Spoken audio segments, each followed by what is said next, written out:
So what does it take to win the Daytona 500? Considering that the Daytona 500 is 500 miles, ideally you want to be the driver that leads the 500th mile or 200th lap of the race. I know, such a convoluted concept. For nearly 50 years, every single Daytona 500 champion shared one commonality. They were the driver to lead lap 200.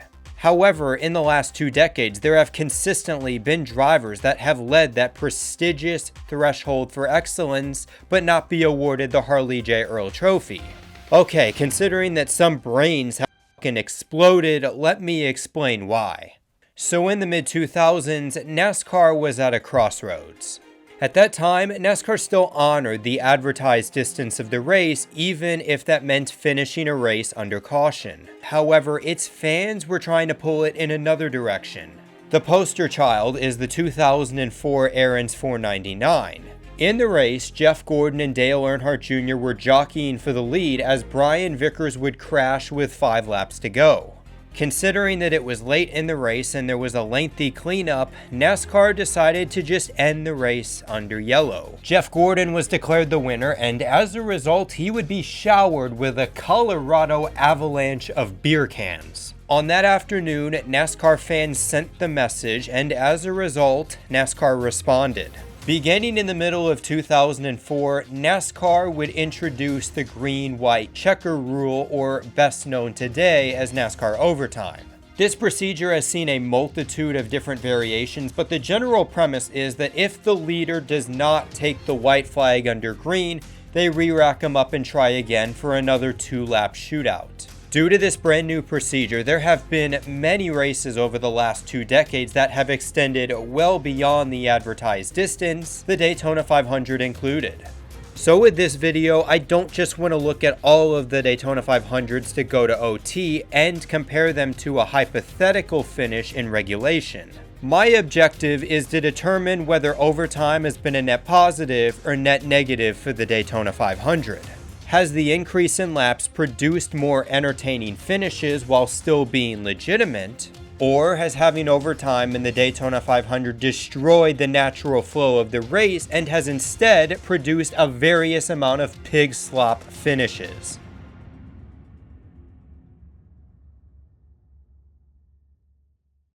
Okay, so first things first, I want to set the parameter as to what makes for a great NASCAR overtime finish. Number 1, does the race get an entertaining green flag finish? Number 2, is the race not decided by scoring loops?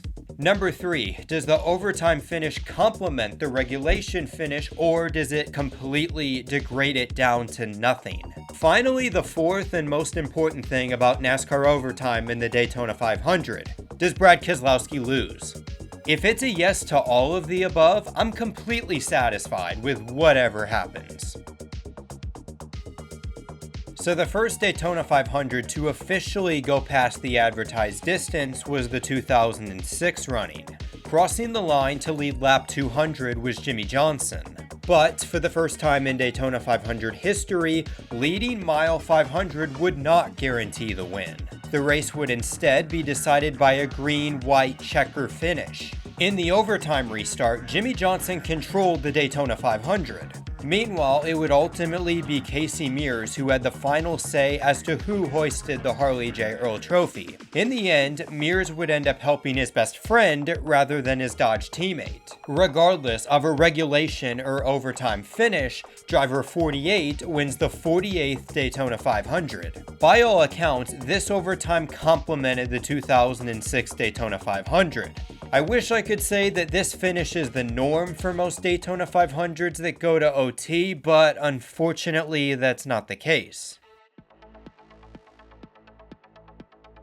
The next year, NASCAR got a Daytona 500 finish straight out of Hollywood. What more could you ask for?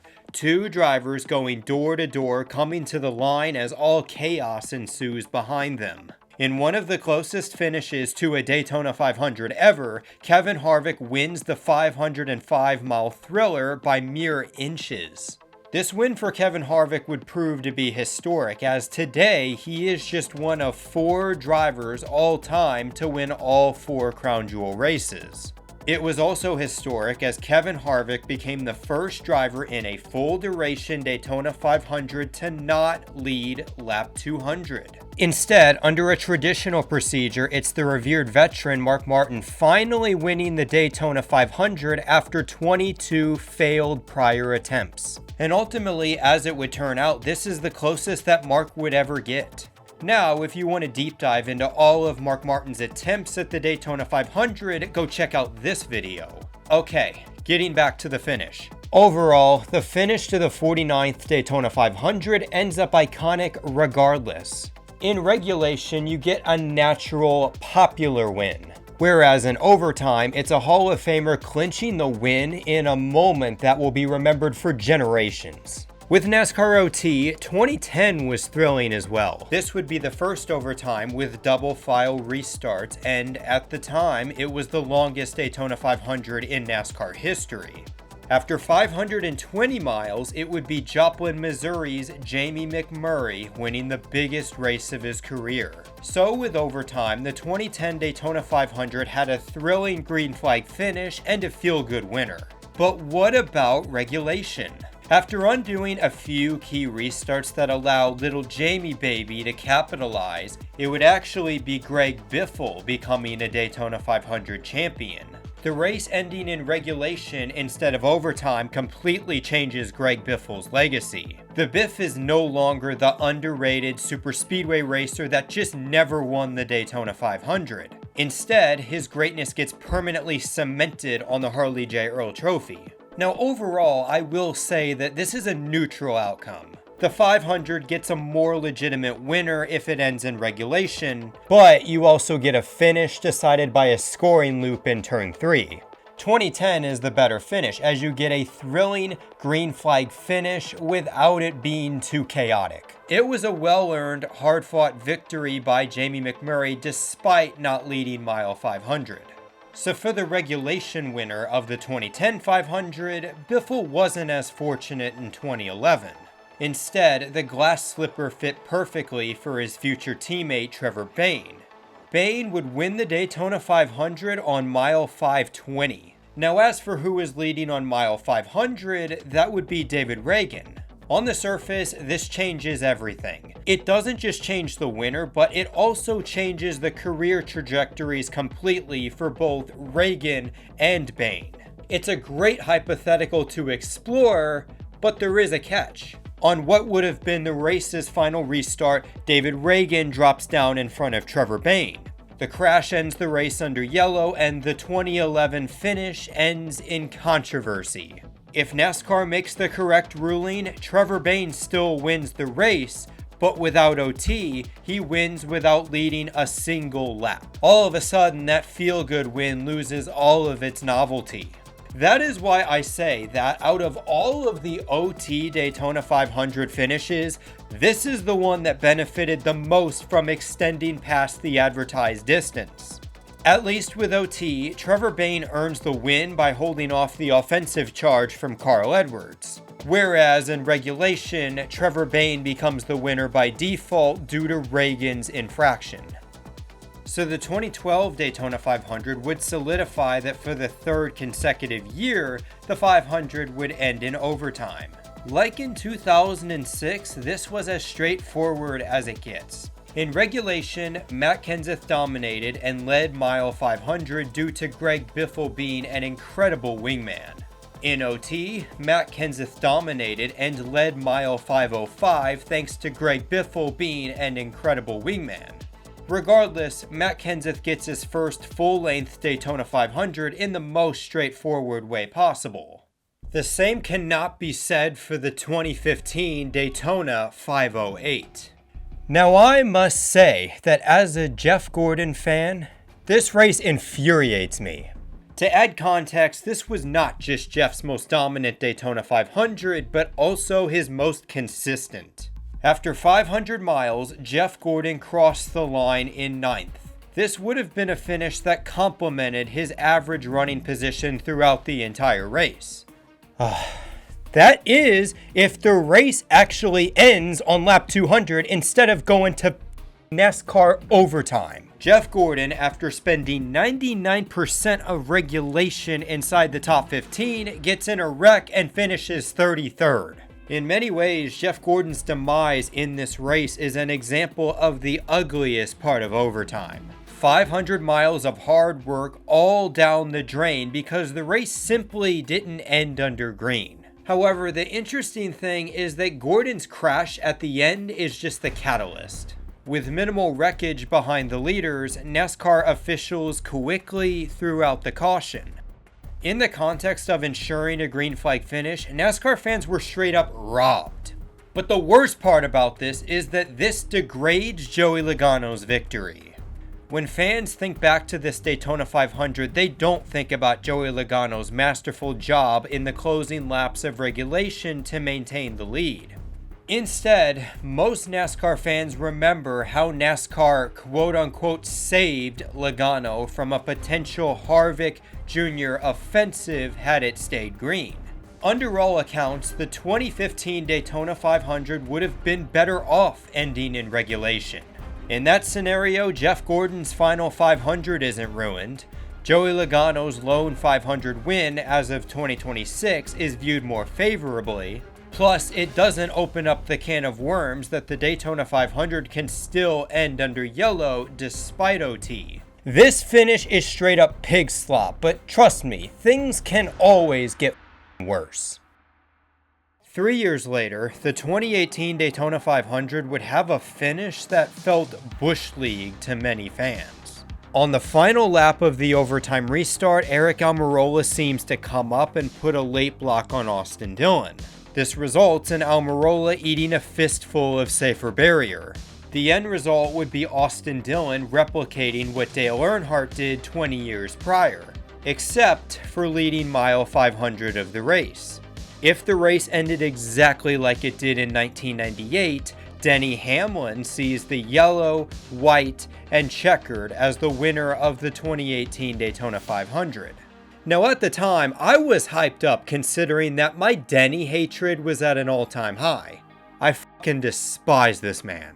But in hindsight, this race ending in regulation with DH becoming the winner would be the better outcome. Forgotten due to the chaotic overtime finish is the intense battle in the closing laps between Dennis, Ryan Blaney, and Kurt Busch. The regulation finish just feels more natural. Although to be fair, the 2018 Daytona 500 was a pig slop race from start to finish, so maybe we did get the rightful ending. Fortunately for DH, in 2019, he would officially win his second Daytona 500. This time, Hamlin would cross the finish line on lap 207 to claim the honor of being 500 champion. Meanwhile, if it ended under regulation, Denny Hamlin still wins, but he has to outpower Kyle Busch on the outside and get a bit lucky. So the result is the same, but the context is completely different. In regulation, Denny Hamlin wins in a rather controversial way, considering that it was judged by a scoring loop on the backstretch. I think most NASCAR fans can agree that the overtime finish was the ideal way to end 2019. It's a stark contrast from 2020. This race would extend 9 laps, 23 miles beyond the scheduled distance. The result would be Denny Hamlin being rewarded for his resilience. Now, I'm not going to dive too much into Dennis's greatness in this race, as I've already done a video on his Daytona 500 dynasty. But I will say that like in 2007, this finish felt straight out of a movie. However, the cost to get an intense, dramatic ending to the 500 was nearly Ryan Newman's life. Okay, so in the alternative reality, do we get that same thrilling finish without Ryan Newman nearly getting killed? Yes we do.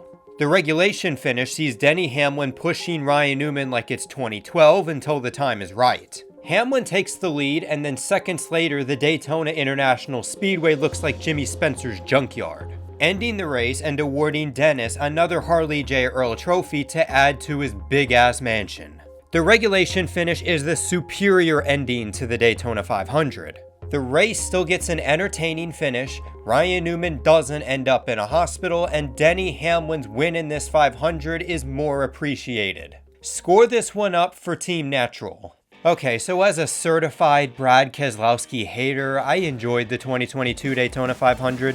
There is just something special about Austin Cindric winning his first 500 driving the number 2 car, while Brad Keselowski never got one after 10 plus years of trying. The only reason why Austin Cindric had to win it in overtime was because Brad Keselowski bucked Ricky Stenhouse Jr. out of the lead, sending the race to OT. But regardless, the outcome is still the same. Austin Cindric wins the 500 and Brad Keselowski gets humiliated in front of millions of people. Considering that we didn't get a massive wreck in the overtime too, there are no complaints with the 2022 Daytona 500 going to overtime. Boy, do I wish I could say the same thing about 2023. As the laps wound down in this race, this looked like it was Kyle Busch's year.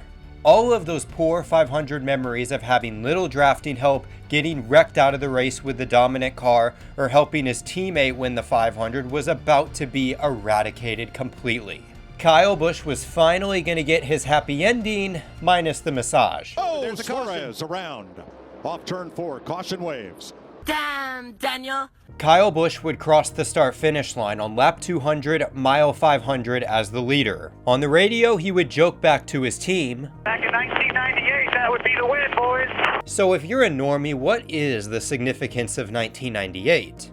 Well, in that Daytona 500, Dale Earnhardt had the lead late before a late race crash effectively ended the race under caution. Despite ending under yellow, this is regarded as one of the greatest finishes in Daytona 500 history.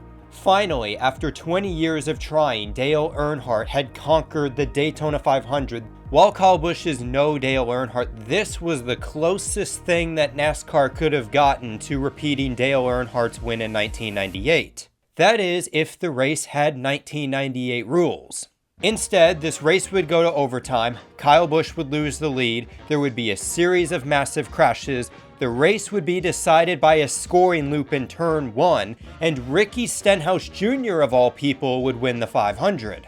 Now, I don't want to knock on Ricky Stenhouse Jr. considering that a lot of NASCAR fans give him shit. In reality, Ricky Stenhouse Jr. is not as bad as most NASCAR fans think, and he's a damn good super speedway racer. Plus, any driver that is a victim of Brad Keselowski vehicular terrorism gets my full sympathy. At the same time, I despise everything about the finish to the 2023 Daytona 500 except for Brad Keselowski losing. This finish is exactly what would have happened if NASCAR overtime existed in 1998. What would have been an iconic, natural finish to the Daytona 500 had it ended in regulation was completely discarded in favor of modern NASCAR pig slop. As of 2026, the latest Daytona 500 to end in OT is the 2025 running. The race's finish in overtime is as sloppy as it gets. Late race yellow for a car going airborne? Check. Bad pushing decides the winner? Check. I guess if there is a positive, we didn't get a race decided by a scoring loop, so there's that. If it's completed under 503 miles, it's William Byron. However, in the traditional 500, Austin Cindric gets the win. Regardless, we get the first multi-time Gen 7 winner of the 500. However, if I'm being honest, a second Austin Cindric win just feels more natural. Whereas William Byron kinda lucked into his two 500s, Cindric has performed strongly in his Daytona 500s and is one of the best super speedway racers with the Gen 7 car. Now, while this finish was not as bad as 2018 or 2023, this finish was still straight up pig slop. But hey, at least we didn't have to suffer through seeing Brad Keselowski lift up the Harley J. Earl. So out of the 21 500s in the OT era, 12 of them have gone past the 500th mile. Then out of those 12, it's a coin toss as to whether the driver that leads lap 200 wins the 500 or not. Now by that metric, it shows that overtime has had a neutral impact on the 500. However, the cracks are starting to show, especially when you look at the last decade of Daytona 500 finishes. To me, the biggest problem with the Daytona 500 is that the finishes nowadays feel manufactured, artificial, cookie cutter. You just look at most of the finishes, it's pig slop after pig slop after pig slop after pig slop. Now, the problem with this isn't just the fact that it degrades the first 500 miles, but the problem is if every Daytona 500 feels the exact same, then all of a sudden the race doesn't have any novelty anymore. And I think that is a main reason why the Daytona 500 is slumping in viewership. Now, if NASCAR needs to change things, they need to have the mindset that they are rewriting the wrongs of 2004. They need to swing the pendulum back towards the side of legitimacy. This will not only make the individual finishes feel more unique and special, but it will also put things back into the driver's hands. At the end of the day, it's the drivers that should be defining the tone of the Daytona 500. Whether that's in a style like Kevin Harvick outpowering Mark Martin on the final lap, or by straight up domination like we've seen from Jimmy Johnson and Matt Kenseth. NASCAR needs to get back to an overtime that feels like the OTs from the mid-2000s to early 2010s. That is the only way to get back to a sense of clarity when asking the question, what does it take to win the Daytona 500?